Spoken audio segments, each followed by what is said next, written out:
Hello everyone, this is Ankita Awasthi. Welcome to my channel Ankita's visions. तो इस video में BBAU के सीयूईटी और नॉन सीयूईटी वाले ऑप्शन को समझाने वाली हूं, तो ध्यान से समझिएगा। देखो, सीयूईटी नॉन सीयूईटी का यहाँ पर एक पोर्टल जो है इनका बीच में ओपन होता है। मतलब कि जब इनकी लिस्ट आना शुरू होती है, फर्स्ट लिस्ट आती है, फिर सेकेंड लिस्ट आती है, फिर थर्ड लिस्ट आती है, फिर फोर्थ लिस्ट, मतलब फोर्थ फिफ्थ जितनी भी लिस्ट आएंगी, जितनी भी आएंगी, उसके बाद इनका होता है स्पॉट काउंसलिंग। फिर स्पॉट काउंसलिंग के बाद पहला स्पॉट काउंसलिंग हो जाता है, उसके बाद इनका एक बार मिड एंट्री होती है। मिड एंट्री का मतलब है जैसे जो बच्चों ने सीयूईटी का एग्जाम दिया हुआ था और यहाँ का फॉर्म अप्लाई नहीं कर पाए थे वो बच्चे जिन्होंने सीयूईटी का मतलब एग्जाम दिया ही नहीं था, या फिर कुछ ऐसे भी बच्चे होते हैं जिन बच्चों के सीयूईटी में नंबर अच्छे नहीं आते हैं, ग्रेजुएशन में नंबर अच्छे आए हुए होते हैं, तो वो लोग नॉन सीयूईटी के कैंडिडेट बन के यहाँ पर फॉर्म को अप्लाई कर देते हैं। समझ आया?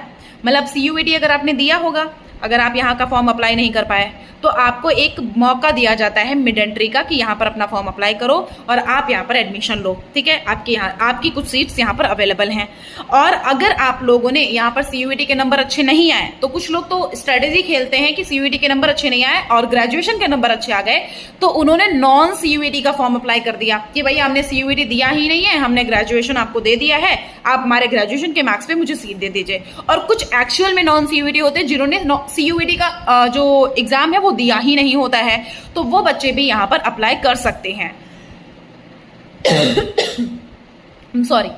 वो बच्चे भी यहां पर अप्लाई कर सकते हैं। तो ये है सीयूईटी नॉन सीयूईटी वाले बच्चों का। वैसे मैं आपको एक बात और बताना चाहूंगी कि जो आपके यहाँ पर पेड सीट्स अवेलेबल होती है ना, तो बेसिकली ये पेड सीट जो है, इन पेड सीट पर एडमिशन होता है सीयूईटी नॉन सीयूईटी, मतलब जो मिड एंट्री होने वाली होती है, वो मिड एंट्री में जितने भी बच्चे आते हैं वो सारे बच्चे आपकी पेड सीट को कवर कर लेते हैं। मतलब वो पेड सीट की फीस होती है अच्छी खासी हाई, तो जो वो मिड एंट्री करते हैं तो उनको ये बोला जाता है कि भैया आपने मिड एंट्री करी है तो आपकी फीस इतनी ज्यादा है, अगर आप एक्सेप्ट कर रहे हो तो आप आओ, नहीं एक्सेप्ट कर रहे हो तो वो जो सीट आपकी बचती है, वो जो सीट्स बच गई, उन सीट्स को स्पॉट राउंड 2 बना करके आपको पेश कर दिया जाता है और फिर आप स्पॉट राउंड 2 में उन सीट्स पर खेलने के लिए पहुंच जाते हो यूनिवर्सिटी। ठीक है, तो ये इनका क्राइटेरिया होता है। तो हर एक राउंड के बाद वैकेंसी सीट की लिस्ट जरूर आती है, उसके बाद आपको आगे का प्रोसीजर करना होता है।